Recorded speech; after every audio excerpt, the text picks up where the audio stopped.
Hello, BookTube. I have a tag for you on Tag Thursday. I was just recently tagged by young Grix, who has just finished War and Peace. A couple of the real cool kids on BookTube have just finished a reading of War and Peace, their first time. Severely tempted me watching those videos germinate over weeks. It severely tempted me to a reread of War and Peace myself. I think that may be on the horizon for 2024. But there is a War and Peace tag, and according to young Grix, it was translated from the Spanish. How wonderful, from the Spanish BookTube community. So I thought we'd go through that. I'll leave a link to very young Grix's video. In his video, he refers to me as positively Jurassic. Little guessing, I suppose, that is an ultimate compliment, considering that it's a reference to one of the greatest movies of all time. The tags are wonderful here. The prompts are wonderful because they're all based on War and Peace characters. Although I should echo what Grix says in his video, which is that you don't need to have read War and Peace to get this, to do this tag. I think you should all do it. So prompt number 1 is Pierre Bezukhov, a book that came to you by chance and unexpectedly became one of your favorites. And this involves story time. I've told this story before on this channel. Harken your mind back decades and decades to a road out in the endless countryside of Iowa, farmlands on either side, and me and a group of muscular young men. I know that will be a stretch, but nevertheless, I was with a group of muscular young men, and we were riding scooters, little gas-powered scooters, just for the fun of it. That's just out joyriding. I don't know how to operate any kind of motor vehicle, even a little scooter, so I was a passenger on one of those scooters. I had my arms wrapped around the taut abdomen of the young man in front of me who was driving the scooter that I was on. And then the other two were up front, way ahead of us. And they were almost out of sight. We'd been going fast or slow, depending on what anyone wants to do. Mine was probably slower, predictably, since I'm not exactly lightweight. But we were riding along, wind in our hair, wonderful time, when suddenly I noticed that we had hit patch of gravel and that my scooter was starting to fishtail. I don't know much about motor vehicles, but in a few seconds it became obvious to me that the fishtail was in fact going to get out of control before my driver, the kid I was holding on to, could control it. In the flash of a second in my mind, the whole scene came before me. I knew that the seat we were on was going to pop off. That was a safety measure. And I knew that we were going to go flying. And I knew that it was a gravel road. And I had just a series of factors tumbled into place in my mind, and I realized if we fly off the seat when we fishtail the way we are now, he's going to hit the gravel face first, and I'm going to land on top of him, and we're going to skid that way. And skidding on gravel is bad enough, but skidding on gravel with a 250-pound book critic on top of you, no, you don't want that to happen. So I did a kind of lumbar thing and heaved him up and figured I'll take the skidding myself. That way no one will be landing on me, and also I'm not going to feel it. And I hit the pavement on my knees and skidded on my knees, holding my friend until we came to a stop.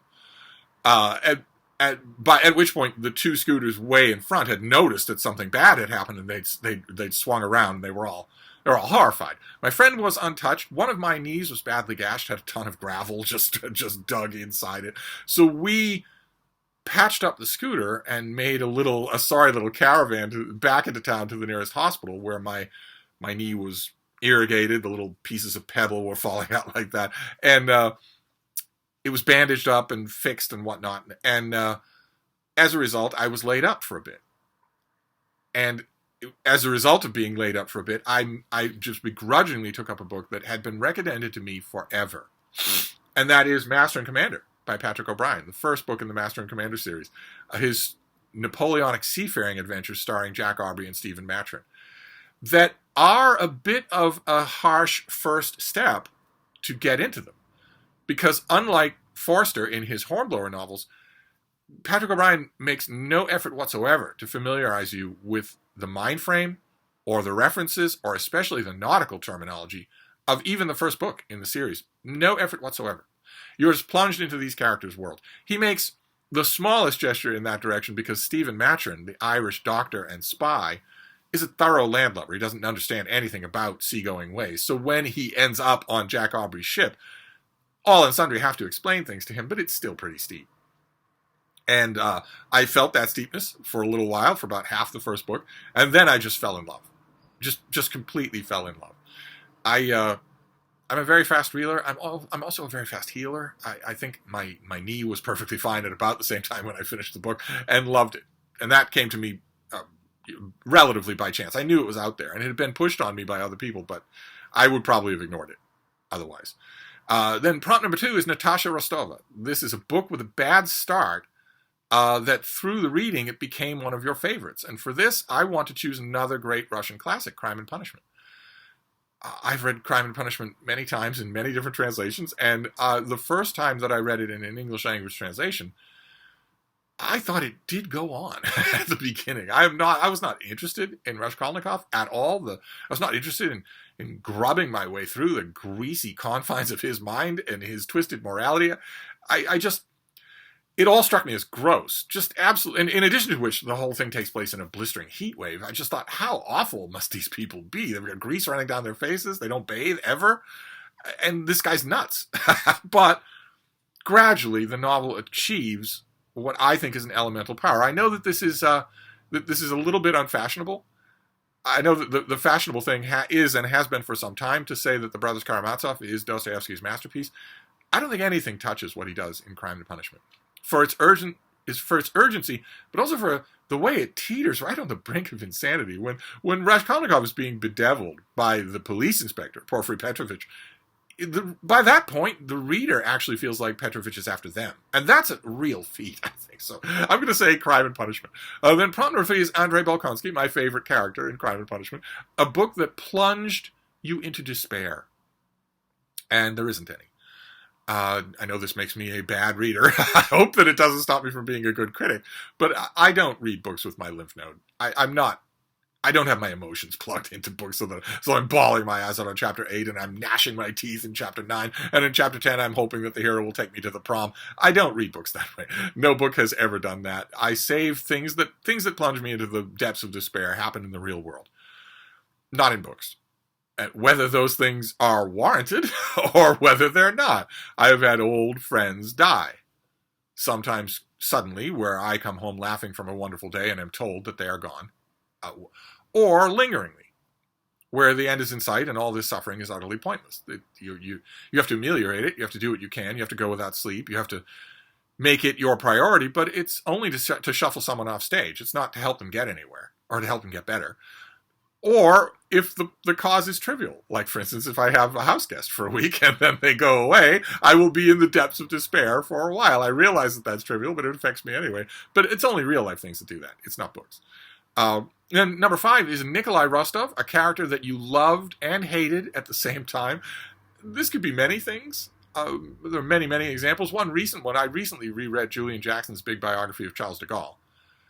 I really liked it. I like that book more the more I read it. It is immensely readable. In addition to everything else that it is, it's immensely readable as a big fat biography. And de Gaulle is infamous for being enigmatic.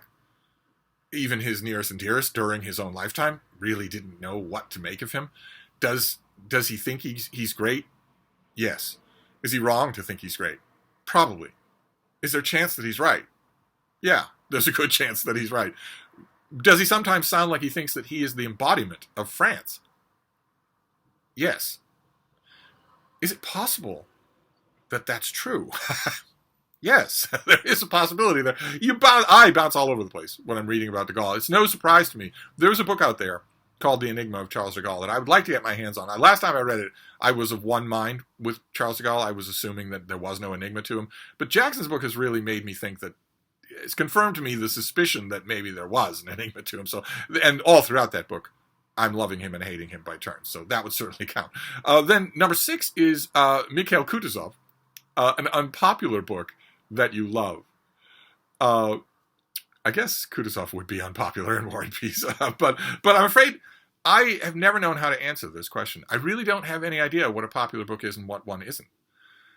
A book's popularity, I know which ones are widespread. I know which ones people are reading, but those are the popular ones. I have no idea what an unpopular book would be.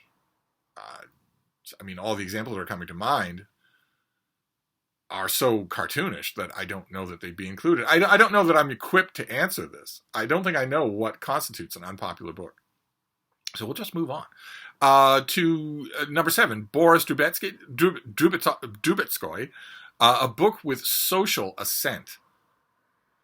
And I think, unless Grix has translated this poorly, I think this is probably referring to a book in which a character experiences an ascent. Drubetskoy does experience something like that in War and Peace. So maybe that's what it means. But when I was reading it, my first thought was books that have social ascents on their own as books.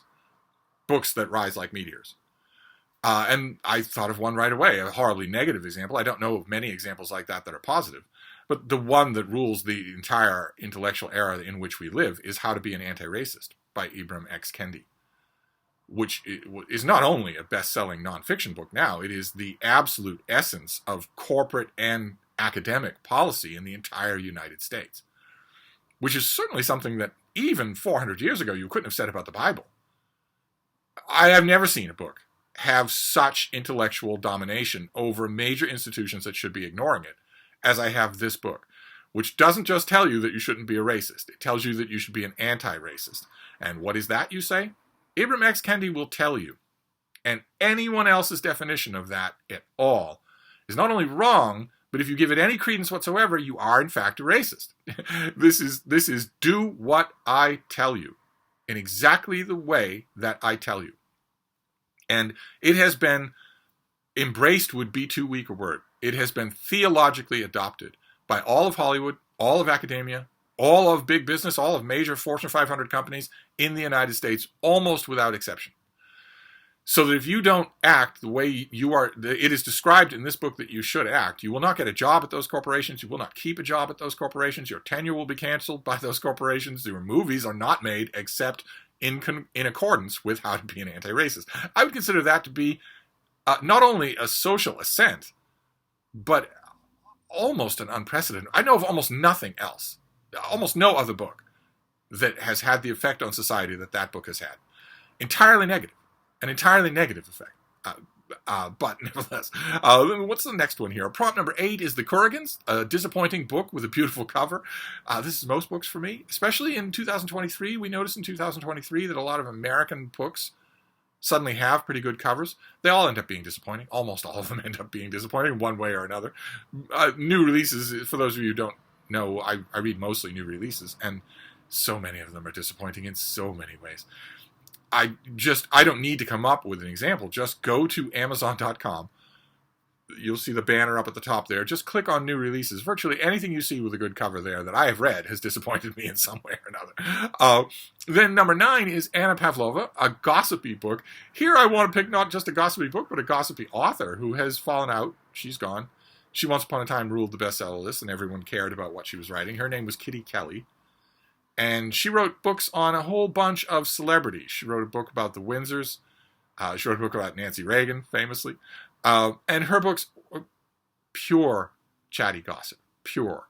She hated that. She hated when people said that. And went on and on about how much research went into her books. She didn't quite clarify that it was done by terrified underlings. She would know more how to research than your Angora cat would know how to research.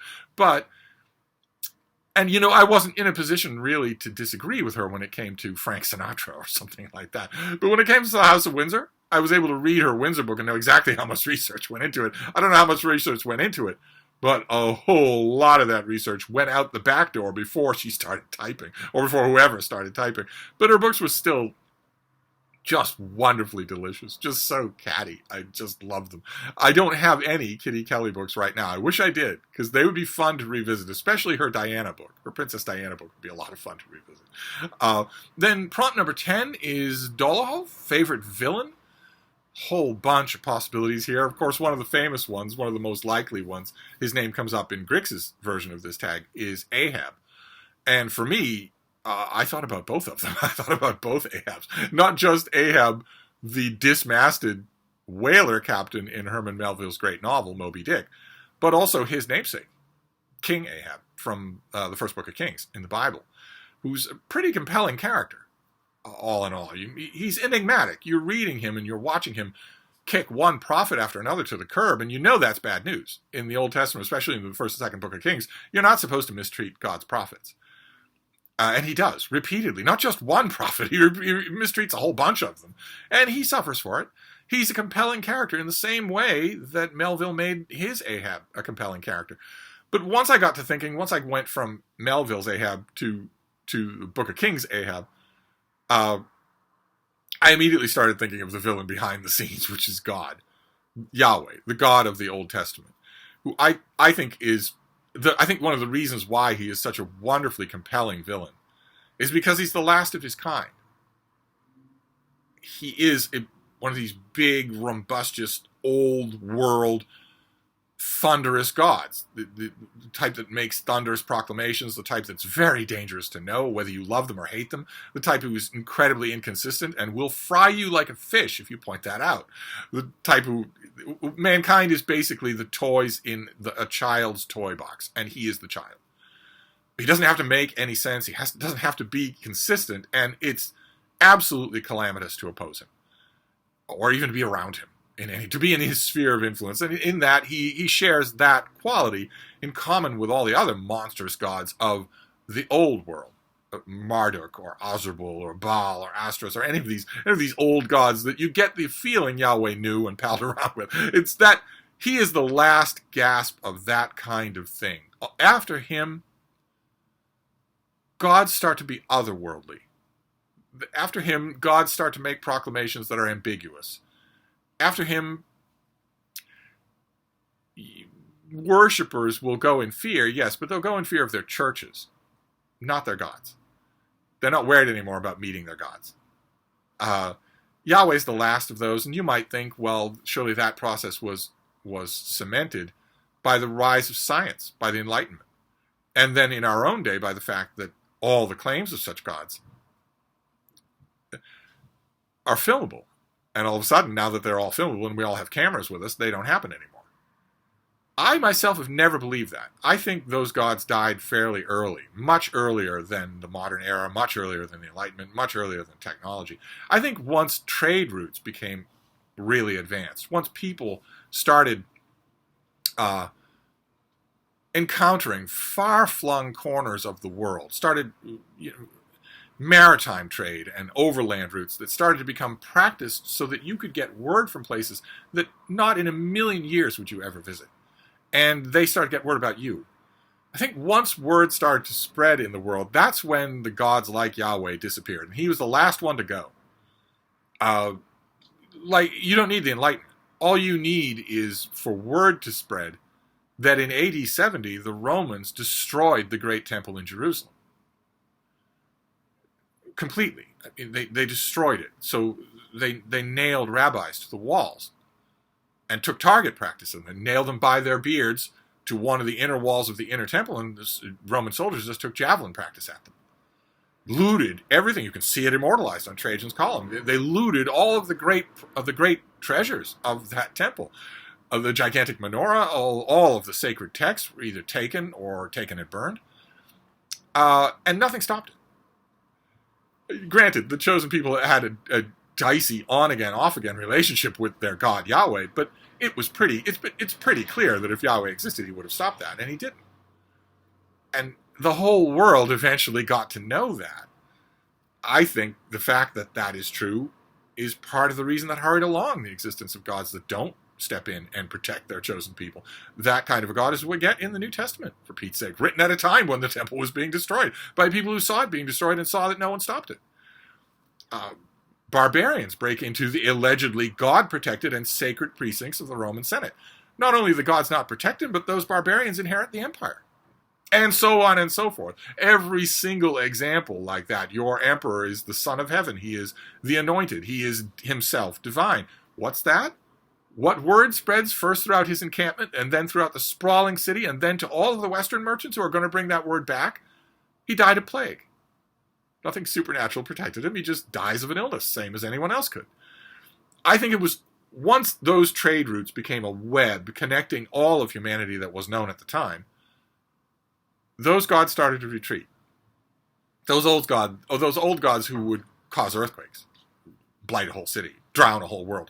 They suddenly retreat, and Yahweh is the last of them. So I think that makes them sort of, to me, that gives him a place as uncontestably the world's greatest villain. And then we'll finish up here with Platoon Karataev, a book that made you reconsider your life or a specific aspect of it. And again, we get back to the depths of despair here. Books don't typically do this for me, not reconsider aspects of my life, but books teach me a lot. And they definitely open up perspectives for me that I didn't have before. That happens a lot. The author has to do a good job. They have to be convincing.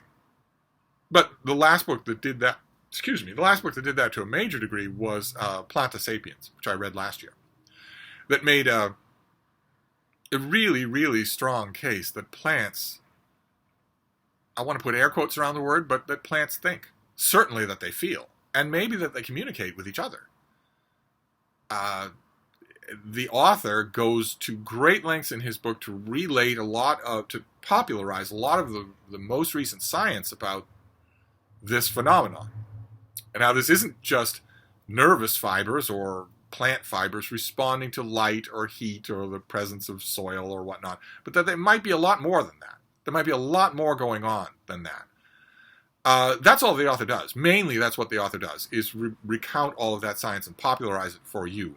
But the book's broader implications absolutely cannot be avoided. Obviously, if you are making the case that plants are sapient in any way, then you obviously raise the question of the ethicality of eating them, much less harvesting them to eat. It was a wonderful example of a book that makes you reconsider some part of your life, because all I could think about was the implications of that book after I read it. On what does this mean if this is true? And I thought that was just fascinating. And that happens all the time to me. That doesn't just happen with science books that are telling me that I've been eating people who are silently begging me not to, but also a reinterpretation of some historical figure, a reinterpretation of some historical time period. I'm sure that I will get a lot of books like that this year, and I welcome them. I absolutely welcome them. I am not at all fixed in my opinions. I know what I think is right and what I think is wrong, especially in history, based on documents and my own thinking on the subject. But if somebody comes along and argues those right out of complacency, I am here for it. Totally here for it. So we'll see if that actually happens. And that is the War and Peace tag. Which I loved. This was a lot of fun. I'm grateful to young Grix for tagging me. I want to tag everybody. I know this is lame, but I want to tag everybody who is hearing this video. If you have a BookTube channel, do this tag. These questions are great, and they are nice and all-purpose. And I might also take the opportunity to urge you to give War and Peace a try. We are still in March of the Mammoths, after all. And it is perhaps the most infamous mammoth. It's not the longest one, but it is what everybody thinks of when they think of a forbidding long book. And all of the cool young booktubers who are reading it are coming away. They're a little astounded, but they're also loving it. And that is absolutely true. That is what you will feel as well. So I want to add a little note there that if you continue putting off War and Peace, you might want to stop doing that and give it a try. Whole bunch of great English language translations. If you're reading it only in English, you have no Russian. I have no Russian. You'll certainly find a translation that you like. You certainly will. But anyway, I'm going to wrap this up for now. But I'll be back. Thank you, BookTube.